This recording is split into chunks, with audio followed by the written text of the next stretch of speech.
because number one, it means you're going to have hopefully fewer partners. Okay. Mhm. And that's going to increase value, right? And you're going to also have a fulfilling life. And isn't that the point, right? Mhm. But yeah, no, the real misogynists are the people who are misleading and lying to women and making them think they should just be in a stupid cubicle at Google and freeze their eggs. Mhm. Those are the misogynists. Those people, I mean, that's like a crime against humanity. Yeah, You I know, was they gonna say. just want to enslave them to a corporation. Yeah, I was gonna say that. I mean, that's a very popular narrative right now too. By the way, which is Oh, like, of course.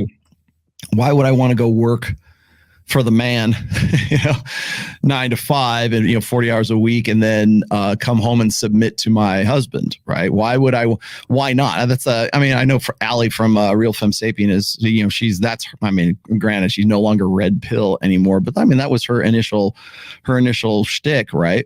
But it was like, I understand that from a practical sense. I mean, if you're going to go and say, I would rather work for my husband than I would for some other guy, that's a revolutionary statement today, because we've turned it into a failure for women to get married. And I'm glad you brought this up, because I was thinking about adding a section to my Sunday show about this. Is what woman wants to get married? Who wants to get married? Tori, maybe Tori. Congratulations, you've married a corporation. Tori, do you want to get married? She'll tell you that she wants to get married, but well, she's smart. She's smart, and you've met Torsha before. Yeah, I people kind of underestimate Tori, quite honestly. And beautiful. Yes, but she also said she's marriage minded. She's right up front with that. She's like, I wouldn't very much I don't want to work. I want to be with a guy, a high value guy, and I want to have babies, and I want to be domestic, right? And I don't see that there's any problem with that. At least, here's the thing. At least she knows that. At least she knows this. But I think one of the problems is that really systematically, I think since the sexual revolution, we have turned the term or the role of mother, of wife, into a failure. It's a failure to be a mom. It's a failure to be I know it was Jedediah Bila, and if Jed's watching, I don't know if I'm going to go on her show and probably talk about this, because she was talking about feminism and everything else, but she wanted to talk about hold on one second. Here we go. Yeah, I've been trying for 10 years. Thank you, Tori. But Jedediah was talking about this. She's like saying, feminists, and of course, feminism is always the catchphrase for most tradcons. Really, I would say gynocentrism, since the sexual revolution has sort of turned the role of housewife or mother into sort of a bad word. And by the way, I want to tell you something. This happened. Maybe this is serendipity, right? I've been writing. I thank you very much. I've been writing some new stuff lately, and I was in Microsoft Word, and I was writing. I usually comp my posts for my blog on Microsoft Word or in Scrivener, and I typed out the word housewife, and it flagged it with a little purple line underneath. Oh my God. What is this? And then I hover over it, and it says, some might find this offensive or something like this is, but consider rewriting this. I'm like, what the fuck? And I'm looking at it like housewife. Housewife is literally flagged in Microsoft Word. It's literally flagged. And it's not red. It's spelled correctly. But you might want to consider using something that's less offensive. What? Yeah. What's not offensive to Microsoft, what's not offensive to them, is that a woman should be a slave working in a cubicle, slave to a corporation, a nameless, faceless corporation who will, moment's notice, as soon as the layoff plan comes, re-engineering the company, right? And tell them to freeze their eggs and miss out on their whole life. And the biological imperative, that's a bad thing. That's somehow this is insane. It's literally a bad word. It's literally like using the N word. It's literally like using something that is like racially or gender specific. Or if you want to use the let's say the word that shall never be used for homosexuals, right? Using those words will get you that purple flag. And housewife is now on that list. How is it? So, but what that leads me to believe anyways is that even at the corporate level at Microsoft, the fact that that's even a thing on there should tell you that the role of housewife is seen as a failure. It is seen as a not meeting of a woman's potential. And I think that that's kind of tragic today. And so I was talking, I actually talked to Jedediah right after this, but she had done this little clip or as part, and I think she put it on as a reel or an Instagram reel. And she was talking about that. And she was talking about how feminists have made the role of mom as sort of this bad word. And then I thought about it and I go, well, Jedediah, because I know Jedediah and I know her background. She graduated with master's degree from like Columbia University, Ivy League educated. And then from there, jumped into broadcast journalism and became a pundit on Fox News. She was actually on The View for a while. She replaced Meghan McCain as the token tradcon on the show. And I was thinking, I said, well, Jedediah, you have benefited from exactly this program of strong, independent woman. And yet now, because you're married at 40, well, she maybe 39 is when she got married. And then you have a child at 40. Now suddenly it's not a housewife is not a bad word anymore. And so I think one of the things is that we have to be careful as guys is particularly in this sexual marketplace is you just did this a second ago, Jay. You was like, okay, well, you got to look at that woman's history and what has she all been all about? So when, what did you say? Who was Sharon Stone? Was it Sharon Stone? Who was later on in life, she's complaining about the fact that she's sexually invisible. Yeah. Well, you had your time. You are sexually. Now you get to be like 80% of guys go through life, right? Hey, I'll tell you something. I've said this for a long time. It's sort of like, between the sexes, they have different values at different ages, yes. Right? So women definitely own the first quarter. If you go on 100-year, for example, 100-year lifespan, which, hopefully everybody will achieve that. The first 25 years, women have it. The guys get nothing, the women have everything, okay? The first 25 years. And then they also have it the last 25 years. Mm-hmm. They own the world because the men are dead, okay? Mm-hmm. And the men get the two in the middle. They get the 25 to 50 and the, 50 to 75. Actually, it should probably be 20-year increments, but I don't know. It's a little overlap, obviously. Mm-hmm. But, that's just the way it goes, right? Like that's women have their time in the sun and men have their time in the sun too, That's how the sexual marketplace works. I think that's the thing that gets me is like, especially, we'll wrap up here in a minute. We're almost at the 90-minute mark, but when we talk about the sexual marketplace, I think one of the biggest complaint I get, I used to anyways, I don't get this so much anymore because I think people have finally come around to accepting the fact that we have a SMP, right? SMP, sexual market value, sexual marketplace, right? I think people are starting, warming up to the idea that that's really how it works, right? Especially when we talk about high value man. One of my quotes from, actually, I shouldn't even say it's not really my quote. I actually kind of paraphrased a very famous guy on So Suave who goes by the name of Pook, which was, what was it? Women would rather share a high value alpha than be saddled with a beta loser. And that used to ruffle feathers back in 2005. Now it is the basis of every female, vlogger who wants to go and say, I really need a high value man. That's really where Kevin Samuels drew from for the quote unquote high value man idea that he was promoting. And there's only so many of those guys to go around.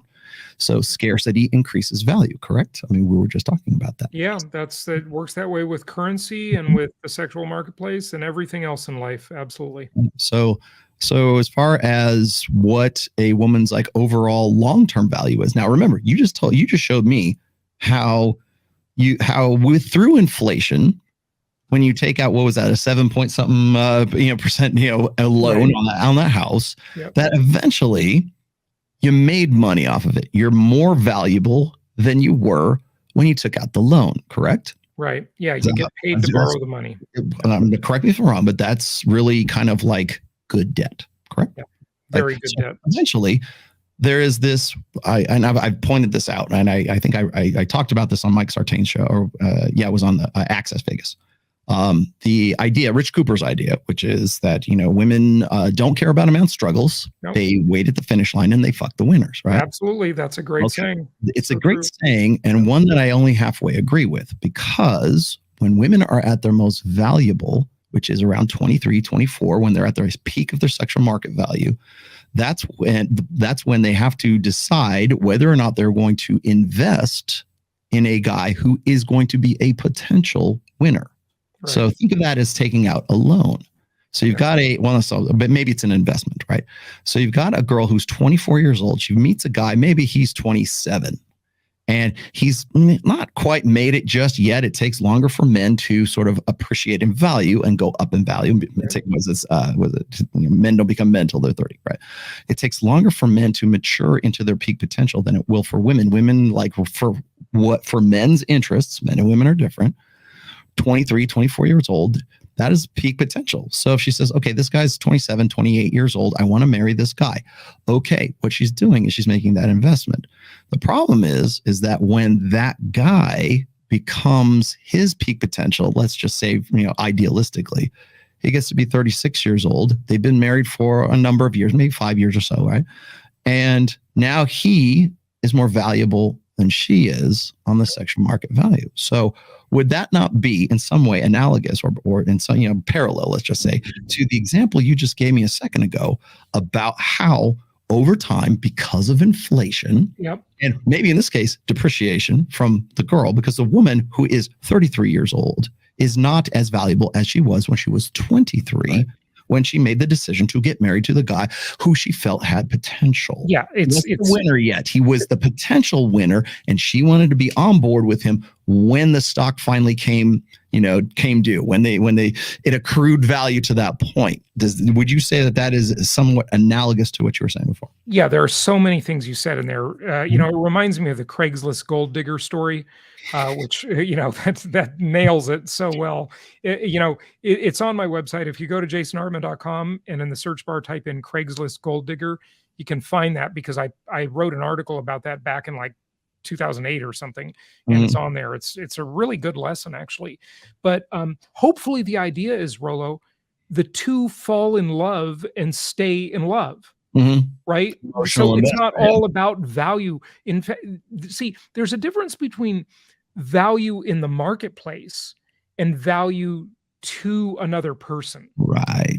That's not the same thing. Okay. There's, yes, her sexual market value has gone down by the time she's 35. His has gone up. We get it. Right. That's true now.